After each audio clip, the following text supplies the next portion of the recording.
Day 1, Wednesday. The first day of the rest of her life. This is what she'd come to? A 35-year-old soon-to-be divorcee, penniless, living in her grandmother's dilapidated home?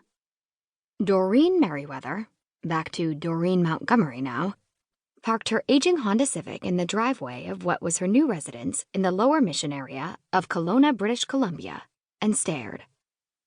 Goodness. This was not how she remembered the house. It was just another lump to take in a long line of lumps she'd already taken. She blew the errant curls of blonde hair off her face. The warm spring sunshine highlighted the two-story house's ancient clapboard siding, windows in desperate need of cleaning, shutters in need of paint or repair, and a roof more covered in moss than shingles. It had a lost-in-time and forgotten-by-the-world air to it. She could relate. For just a moment, she allowed herself to wallow in self-pity. Her previous home had been an 8,000-square-foot mansion in West Vancouver, with an in-ground pool and 4 staff to look after it, and her soon-to-be ex-husband. And now Doreen's younger replacement, a smart Barbie doll of 28. A very smart Barbie doll, as Doreen had found out belatedly. Just be grateful you have a home at all, she reminded herself. Without Nan giving this place to me, we'd be on the street at this point. Feeling better, she turned to her pedigree basset hound, Mugford Horace III, but Muggs to her, and said, "Right, boy?" He gave her a droopy-eyed look. "I know, you're not impressed either. Still, it's what we have, and we're thankful for Nan's generosity." Just because Doreen's life had changed didn't mean she wasn't up for the challenge. She knew there would be days when it would all seem to be too much, but she should be used to that, as it described most of the last 6 years of her marriage anyway. Doreen had signed the separation forms some 2 weeks after her husband had asked her to leave their house and their marriage. Right before Thanksgiving, in fact. On her lawyer's advice, Doreen signed the divorce settlement papers as well, to have it all over with, even though the divorce couldn't be filed until after she and her husband had been separated for a year. This way offers minimal emotional pain for you, Doreen. You can move on without having to revisit the painful time in your life.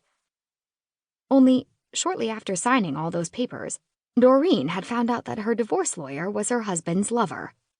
Yeah, life's a bitch. And so was her divorce lawyer. She hadn't figured out what to do about it yet, if anything. Part of her wanted to walk away and leave him to his money and new girlfriend. Another part of her wanted to fight him tooth and nail and take the house right out from under him. But how? She had no money or connections, and although her lawyer was as crooked as they came, how did she trust another one to help her right the wrongs done? Money bought people, and apparently their loyalty too. She couldn't afford to lose any more of either. Muggs nestled her hand. She shook her head, bringing herself back to the present, sitting in her car still parked outside her grandmother's house. Doreen's new reality.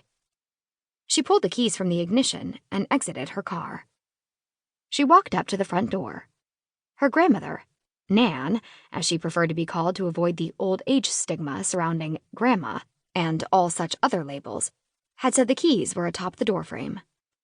Doreen reached up and found the key ring, and, with relief, she unlocked the door, pushing it wide open. For better or for worse, this was the first day of the rest of her life. Pulling her phone out of her suit pocket, she dialed Nan's number. "Nan, we're here. Just wanted to let you know." "Thank you for calling, dear." Doreen heard a rustle on the phone, like Nan covering up the speaker. Then she called out, as if to someone else in the room. "She's just arrived, a few minutes before noon. Write that down." And that made no sense. While Doreen was still trying to figure out what her grandmother meant, Nan was talking to her again. "Glad you made it safely, dear. Now make a cup of tea and settle in. We'll talk tomorrow when you're rested."